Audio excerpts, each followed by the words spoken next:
Welcome to Dev competition classes. My name is Anand Raj और आज हम आपको यूपी टीईटी प्राइमरी का 2019 का प्रीवियस पेपर करवाएंगे। मतलब किस तरीके से टीईटी में क्वेश्चन पूछे जा रहे हैं, क्योंकि यूपी के जो पेपर्स होते हैं उनका ट्रेंड तो बदल नहीं रहा। जैसा हमने 2019 में पेपर देखा था, सेम एज इट इज जो अभी लीक हुआ है हाल ही में, उसका भी हमने उसी सेम पैटर्न पे ही देखा क्वेश्चन। मतलब ग्रामर के क्वेश्चंस और हमारे वर्ड मतलब फिलर और प्रीपोजिशंस, मतलब मोस्ट ऑफ द क्वेश्चन जो थे यहीं से मतलब सेलेक्ट किए गए हुए थे। हम उसी पे आधार पे हम प्रीवियस पेपर हल करेंगे और देखेंगे मतलब कि किस तरीके से पेपर आता है, ताकि ये जो आने वाला पेपर है उसमें हम आउट 30 स्कोर कर सकें। ठीक, सबसे पहला सेंटेंस लिखा हुआ है द वर्ड फास्ट, जो कि यहाँ पे अंडरलाइन किया होता है, या मतलब ऊपर एक डायरेक्शन दी गई होती है, which of the following in the below sentence. मतलब जो फास्ट है सेंटेंस में वो क्या है, नाउन है, एडवर्ब है, एडजेक्टिव है या कंजंक्शन है। इस तरीके से एक सेंटेंस दिया होता है नॉर्मली हर वर्ष। हमने जो भी मतलब 2018 का पेपर देखा, 2019 का पेपर देखा, दोनों में ये क्वेश्चन, और 2021 का जो क्वेश्चन मतलब क्वेश्चन पेपर आया था उसमें भी ये क्वेश्चन दिया हुआ था। वहाँ पे सेंटेंस हुआ था the beautiful rainbow seems also, इस तरीके से दिया गया हुआ था। और वहाँ पे उसके 4 पार्ट कर दिए गए थे। वहाँ पे पूछा गया था कि द ब्यूटीफुल इसमें है सब्जेक्ट या मतलब रेनबो सब्जेक्ट है। इस तरीके से वहाँ पे हुआ था। यहाँ पे जो सब्जेक्ट 2019 के पेपर में पूछा गया था वो ये पूछा गया था कि he is a fast writer. इसमें जो फास्ट है वो क्या है, ये वहाँ पे पूछा गया हुआ था। ठीक, तो अगर हम सेंटेंस को ब्रेक कर सके, मतलब सेंटेंस को हम पार्ट ऑफ स्पीच में तोड़ सके कि मतलब हमारा नाउन कहाँ पे है, एडजेक्टिव कहाँ पे है, एडवर्ब कहाँ पे है, कंजंक्शन कहाँ है और उनकी पोजीशंस क्या होती है। अगर हम पोजीशन जान जाएं तो हम इजीली इस क्वेश्चन का आंसर कर सकते हैं। ठीक, तो आज तो सबसे पहले हम यही आपको बताते हैं कि कहाँ पे नाउन आएगा, कहाँ पे सब्जेक्ट सॉरी कहाँ पे नाउन आएगा, कहाँ पे प्रोनाउन आएगा, कहाँ पे एडजेक्टिव आएगा, ठीक, और कहाँ पे कंजंक्शन आएगा। ठीक, तो सबसे पहले देख लेते हैं। जैसे लिखा हुआ है ही, तो ही प्रोनाउन होता है, वो नाउन के स्थान पे आता है। ठीक, ही इज, इज जो है ये हेल्पिंग वर्ब है, तो ये हो गया हमारा सब्जेक्ट, ये हो गया हमारा ये हो गया हमारा सब्जेक्ट, ये हो गई हमारी हेल्पिंग वर्ब, ये हो गई हेल्पिंग वर्ब। उसके बाद आता है आर्टिकल। आर्टिकल आर्टिकल ए है, ए हो गया। आर्टिकल दो तरह के होते हैं। पहला आर्टिकल होता है डेफिनिट, दूसरा होता है इनडेफिनिट। ठीक, डेफिनेट आर्टिकल सिर्फ एक होता है, वो होता है द। और इनडेफिनेट आर्टिकल में आता है ए और एन। ए का यूज वहाँ किया जाता है जहाँ पे हम मतलब कोई भी वर्ड जो है वो वावेल से स्टार्ट ना हो रहा हो। ठीक, और जो एन का यूज वहाँ पे किया जाता है जहाँ पे वर्ड जो है एन से स्टार्ट हो रहा हो, जैसे an old man, an egg, an umbrella. ये हम लोगों ने बचपन में पढ़ रखा है। ठीक, तो ये हो गया हमारा आर्टिकल। आर्टिकल के बाद ये लिखा हुआ है फास्ट, यही सेंटेंस में पूछा गया है यहाँ पे फास्ट क्या है।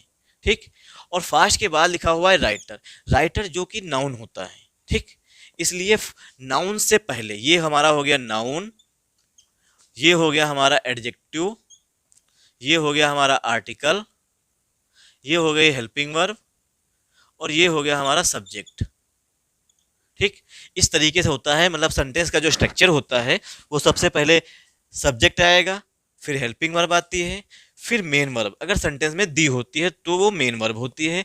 उसके बाद हमारा जितना भी होता है लास्ट का बचा हुआ पार्ट वो ऑब्जेक्ट के फॉर्म में यूज करते हैं। इज हो गई यहाँ पे मेन वर्ब, क्योंकि यहाँ पे मेन वर्ब कोई दूसरी है नहीं, इसलिए हम यहाँ पे इज को मेन वर्ब के रूप में लिख रहे हैं। ठीक, और ये हो गया तुम्हारा आर्टिकल, ये हो गया फास्ट जो हो गया तुम्हारा, ये हो गया एडजेक्टिव और ये हो गया राइटर। तो हम देखेंगे कि मतलब सबसे पहले लिखा हुआ है नाउन, तो नाउन तो होगा नहीं, क्योंकि नाउन हमारा ऑलरेडी या तो सब्जेक्ट होगा या ऑब्जेक्ट होगा, और ये हमारा ऑब्जेक्ट हो गया। ठीक, इसलिए ये हो गया नाउन, तो कड़ हो गया यहाँ पे। ठीक, दूसरा हो गया एडवर्ब। एडवर्ब के किस तरीके से मतलब हम रिकग्नाइज करते हैं या पहचानते हैं सेंटेंस में, तो एडवर्ब में जनरली मोस्ट जनरली 98% केसेस में ये होता है कि वहाँ पर एल वाई का यूज किया गया होता है। मतलब सेंटेंस लिखा होगा, कोई वर्ड लिखा है, उसके बाद में एल वाई लगा होगा। जैसे जैसे हम देखते हैं लिखा है लार्जली, लार्जली। ठीक, तो लार्ज हो गया लंबा, मतलब बड़ा होता है। जो यहाँ पे एल वाई से बना रहा है एडवर्ब, ये इसे बना रहा है यहाँ पे एडवर्ब। ठीक, जैसे हमने कहा इन एडवर्टेंटली, ठीक, इसी तरीके से अब आते हैं थर्ड ऑप्शन पर। थर्ड ऑप्शन लिखा हुआ है एडजेक्टिव। ठीक, एडजेक्टिव, एडजेक्टिव क्या होते हैं? एडजेक्टिव हमने पढ़ रखा है कि वो वर्ड होते हैं जो हमेशा नाउन के लिए यूज किए जाते हैं या वो नाउन की विशेषता बताते हैं।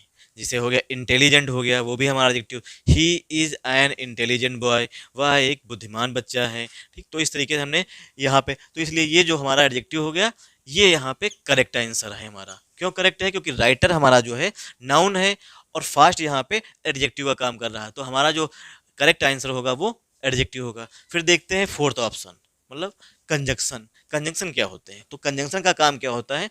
दो सेंटेंसों को ऐड करता है, हमेशा दो सेंटेंसों को ऐड करता हूँ। यहाँ पर ऐड करने के, तो इस सेंटेंस में ऐड करने की तो बात की नहीं गई है, इसलिए हमारा ये भी ऑप्शन कट हो गया। ठीक, फिर आते हैं हम दूसरे सेंटेंस पे। दूसरा सेंटेंस है फिल इन द ब्लैंक्स का। फिल इन द ब्लैंक्स, जब कभी हम सेंटेंस कर रहे होते हैं तो उसमें दो चीज़ें बहुत इंपॉर्टेंट होती हैं। पहला तो सेंटेंस किस सेंस में है, पॉजिटिव है या नेगेटिव है। और ये सेंस कैसे समझेंगे? जब हम सेंस तब समझ पाएंगे जब हम सेंटेंस का अर्थ निकाल पाएंगे, और अर्थ निकालने के लिए हमें मतलब रीडिंग स्किल अच्छी होनी चाहिए। वो हम दूसरे वीडियो में बताएंगे कि रीडिंग स्किल किस तरीके से इंप्रूव करें। ठीक, यहाँ पे हम सेंटेंस बताते हैं, और सेंटेंस फिलर की पहली तो बात हो गई रीडिंग स्किल, मतलब सेंटेंस पॉजिटिव है या नेगेटिव है। दूसरा हो गया सेंटेंस में जहाँ फिल करना है उससे पहले वर्ड क्या लिखा हुआ है, वो भी पार्ट्स ऑफ स्पीच में, एडजेक्टिव है, प्रोनाउन है, नाउन है, इस तरीके से। ठीक, उसके बाद में क्या लिखा हुआ है, इन दो चीज़ों को ध्यान रखें। अगर हम दो चीज़ों को ध्यान रख लें तो हम सारे फिल इन द ब्लैंक्स जो है वो हम इजीली कर सकते हैं। यहाँ पर देखते हैं हम लोग किस तरीके से फिल करते हैं। हिज थ्रस्ट, थ्रस्ट होता है प्यास, तो यहाँ पे हिज जो हो गया, यहाँ पे हो गया तुम्हारा एडजेक्टिव का काम कर रहा है, थ्रस्ट हो गया हमारा नाउन। ठीक, his thirst dash knowledge left him no leisure, फिर डैश एनीथिंग एल्स। अगर हम इस सेंटेंस को समझें, मतलब सेंटेंस क्या कहना चाह रहा है कि हिज थ्रस्ट, उसकी प्यास, dash knowledge left him. Left जो है यहाँ पे ये लीव की सेकेंड फॉर्म होती है। लीव माने होता है छोड़ना। ठीक, लीव लेफ्ट, लेफ्ट हिम जो हो गया वो हमारा ऑब्जेक्ट हो गया पूरा। हिम नो लीजियर एनीथिंग, लीजियर माने होता है आराम, मतलब आराम करने सेंस है यहाँ पे, मतलब लीजर मीन्स होता है आराम करना। एनीथिंग एल्स मतलब किसी भी दूसरी चीज के लिए। ठीक, his thirst knowledge left him no leisure anything else. अब हम सबसे पहले ऑप्शन को डिस्कस करते हैं। सबसे पहले ऑप्शन लिखा हुआ एट और एट। एट जनरली जो होता है वो हमारा छोटे स्थानों के लिए आता है, जैसे आई लिव। ठीक, आई लिव इन लखीमपुर बोलते हैं। फिर बोलते हैं एट रामनगर, या एट मतलब मोहल्ले कस्बे के लिए जो होता है वो छोटे स्थानों के लिए हमेशा ऐड का यूज करते हैं। दूसरा ऑप्शन है ऑन। ऑन का यूज तब करते हैं जैसे कोई चीज़ किसी के ऊपर होती है, जैसे on the table, on the roof, इस तरीके से। मतलब ऑन का संबंध होता है किसी कोई वस्तु का, मतलब कोई भी वस्तु का किसी दूसरी चीज़ के ऊपर रखना, उसे वहाँ पे हम मतलब ऑन का यूज करते हैं। उसके बाद होता है फार। फार जो होता है दो रोल अदा करता है इंग्लिश में, एक तो कंजंक्शन होता है, दूसरा प्रीपोजिशन होता है। और जब कंजंक्शन होता है फॉर, तो उसका मतलब होता है क्योंकि, बिकॉज ऑफ, मतलब फॉर बराबर कह सकते हैं कि फॉर बराबर होता है बिकॉज ऑफ। फॉर का मतलब होता है बिकॉज होता है। तो मतलब फार हो गया दो तरह का यूज, एक तो प्रीपोजिशन हो गया, ठीक, दूसरा कंजंक्शन का भी यूज किया, कंजंक्शन की तरह भी काम करता है ये है। ठीक, तो फार मतलब दो तरीके हो गया। फिर आते हैं फोर्थ ऑप्शन पे, वो बाई लिखा हुआ है। बाई, बाई मतलब होता है द्वारा, मतलब by bus, by train, by airplane, इस तरीके से हम बाई का यूज करते हैं। और बाई का मतलब होता है तक भी होता है, वो हम देखते हैं दूसरे सेंटेंस में। ठीक, तो इसलिए यहाँ पे अब हम सेंटेंस को फिल करते हैं। हिज थ्रस्ट, उसकी प्यास, नॉलेज, जो उसकी प्यास थी नॉलेज के लिए, तो के लिए आता है, इसलिए हमारा ऑप्शन हो गया सी। ठीक, के लिए, लेफ्ट हिम नो लिए, जो उसकी प्यास थी नॉलेज के लिए, उसको उसने, मतलब उसकी प्यास ने उसे लीजिए, लीजिए मैं उसे आराम करने के लिए या कुछ भी दूसरी चीज करने के लिए मतलब एकदम छोड़ा ही नहीं। लेफ्ट मतलब छोड़ना ही, तो मतलब उसने, मतलब जो उसकी प्यास थी नॉलेज की, उसने उसको आराम करने के लिए अनुमति नहीं दी, मतलब उसके आराम करने ही नहीं दिया। इसलिए हमारा होगा तीसरा ऑप्शन। अब हम आते हैं थर्ड सेंटेंस पे। अब थर्ड सेंटेंस देखते हैं इसमें क्या पूछा गया है। सबसे पहले थर्ड सेंटेंस को रीड करते हैं। थर्ड सेंटेंस है he was an orphan and lived with his uncle.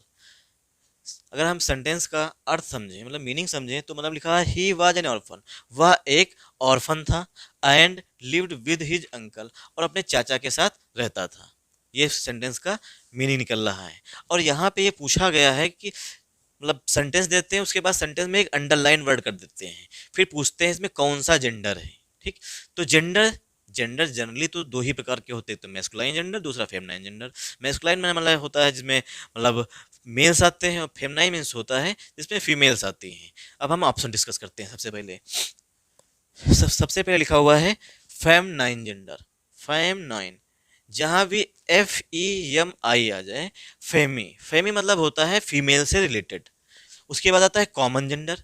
Common gender वो जेंडर होते हैं मतलब जो जनरली होते हैं, मतलब बहुत सी चीज़ों मतलब कॉमन हो। जैसे अगर मेल, अगर हम इन पेन को पकड़ लें, 20 तरह के पेन हो और उसमें वो कॉमन होता है कि ये पेन ही है। उसके बाद न्यूट्रल जेंडर। न्यूट्रल जेंडर मतलब न्यूट्रल, मतलब जिसमें कोई भी जान ना हो, बेजान चीज़ें जो होती हैं वो न्यूट्रल जेंडर होती हैं। उसके बाद आते हैं मैस्कुलाइन जेंडर। मैस्कुलाइन में पहले ही बता चुके हैं, मैस्कुलाइन वो होते हैं जिसमें मतलब कि मैस्कुलाइन में मेल, जिसमें ताकत से संबंधित आ जाए, मतलब जहाँ ताकत दिखाई जाए उसे बोलते हैं मैस्कुलाइन जेंडर।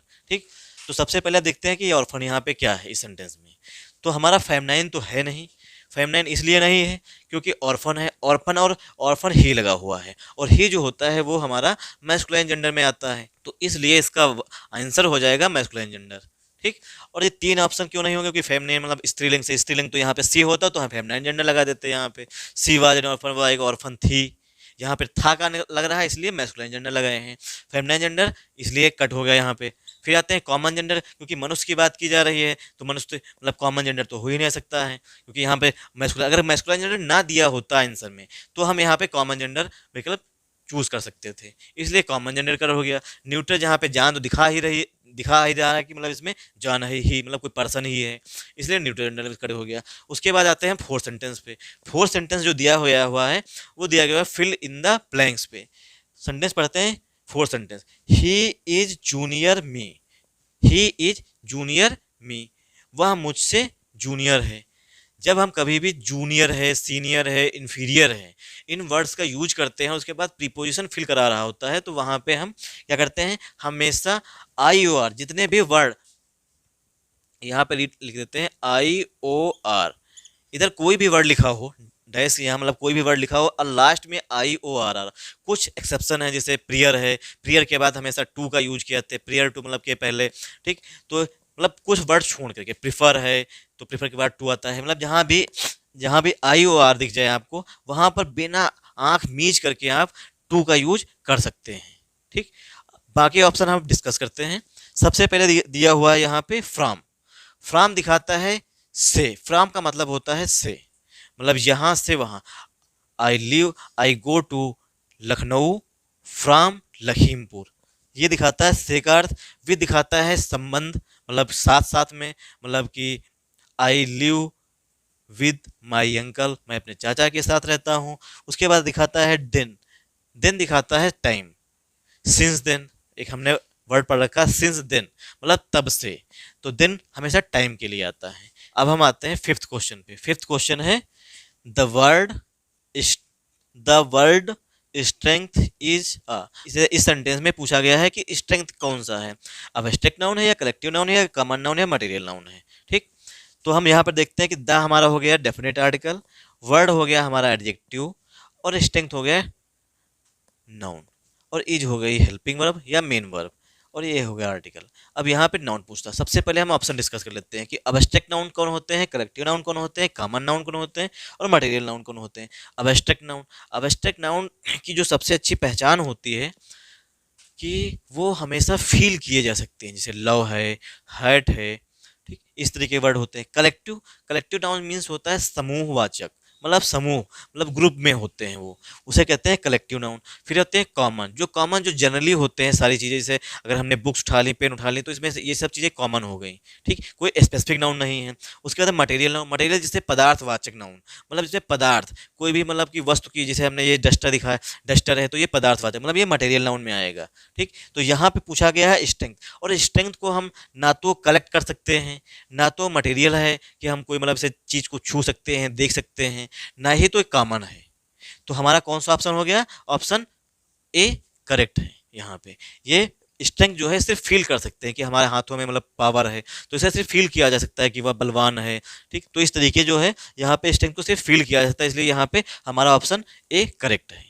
चलिए अब हम देखते हैं sixth question. Either he is mad, या तो वह पागल है, डैश ही फेंस मैडनेस, या तो वह पागलपन का नाटक कर रहा है। फेंस मीन्स क्या होता है? नाटक करना। इसके मीन्स फेन मीन्स होता है, फेन मीन्स नाटक करना, ढोंग रचना, नाटक।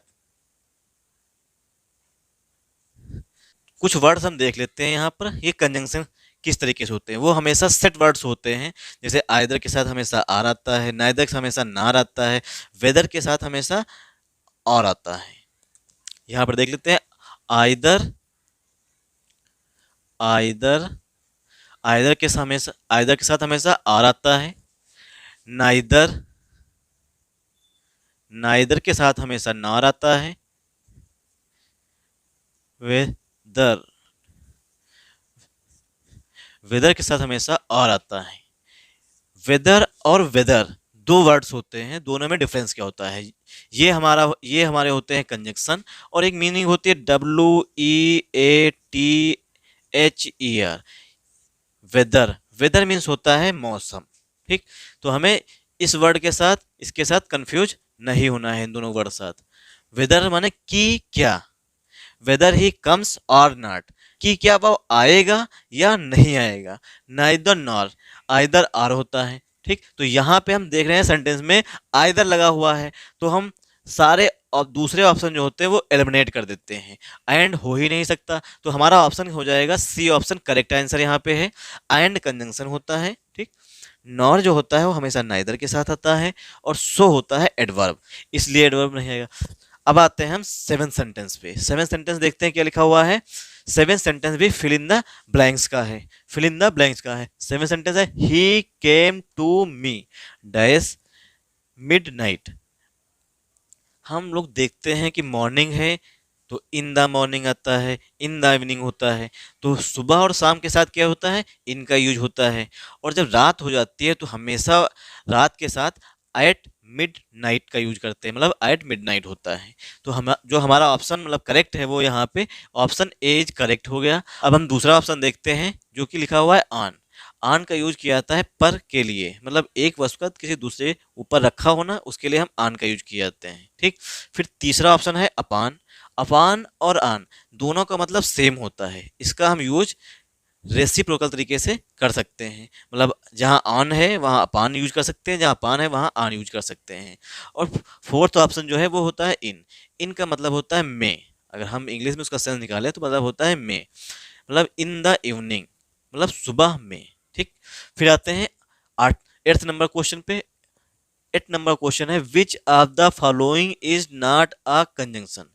हम लोग अक्सर देखते हैं पेपर में कि हम नॉट को भूल जाते हैं, इस वजह से हम पूरा क्वेश्चन ही गलत करके आ जाते हैं। इसलिए हमें जब भी हम पेपर कर रहे हो तो वहां पर हम नॉट को अंडरलाइन कर लें ताकि नॉट याद रहे हमें, ठीक। सबसे पहले देखते हैं फर्स्ट ऑप्शन, बट लिखा हुआ है, फिर इफ लिखा हुआ है, फॉर फार लिखा हुआ है, फिर एंड लिखा हुआ है। तो यहाँ पे पूछा गया विच of the following is not a conjunction, मतलब निम्नलिखित में से कौन एक कंजंक्शन नहीं है, ठीक। बट बट जो है प्रीपोजिशन भी यूज किया जा सकता है और कंजंक्शन भी यूज किया जा सकता है, ठीक। उसके बाद इफ जो होता है कंडीशन होता है। इफ का यूज हम वहां करते हैं जहाँ पे कोई चीज कंडीशन लगी हो।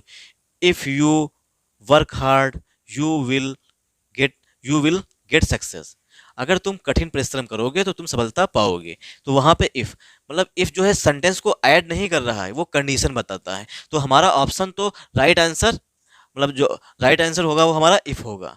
फार जो है हमने पहले भी बताया है कि फार दो तरीके यूज होता है। सबसे पहले नाउन सॉरी प्रीपोजिशन की तरफ यूज होता है, दूसरा कंजंक्शन। फार जब कंजंक्शन होता है तो होता है क्योंकि, और जब फार प्रीपोजिशन होता है तो मतलब होता है के लिए। ठीक, उसके बाद आता है एंड, और एंड तो सभी लोग जानते हैं, एंड हमेशा कंजंक्शन की तरह यूज किया जाता है।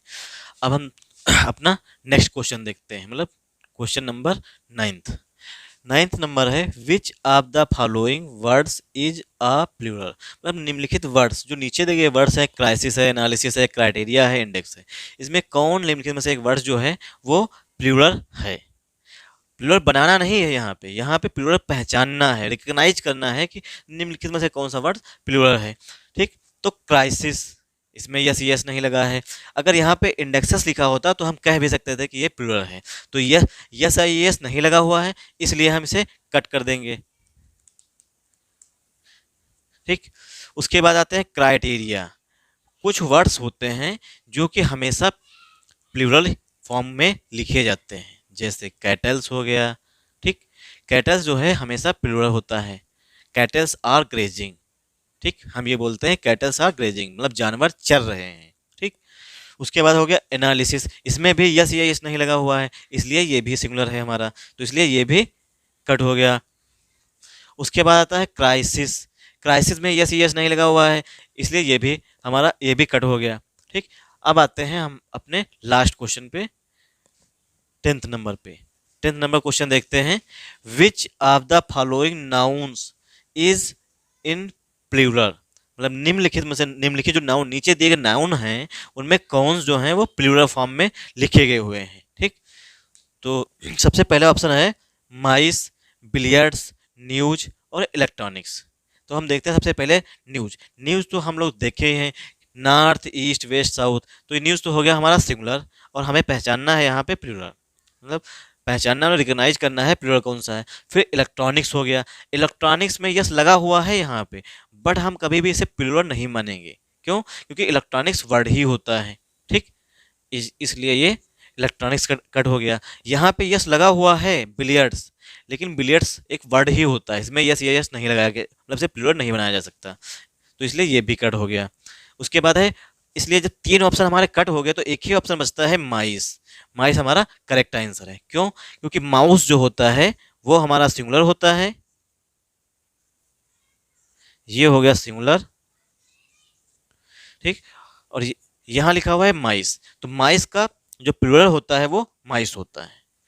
Thanks for watching this video, please like and subscribe this channel. अगर आपको ये हमारा पढ़ाया हुआ समझ में आया हो तो प्लीज़ कृपया कमेंट करके हमें बताइए कि आपको ये वीडियो कैसा लगा।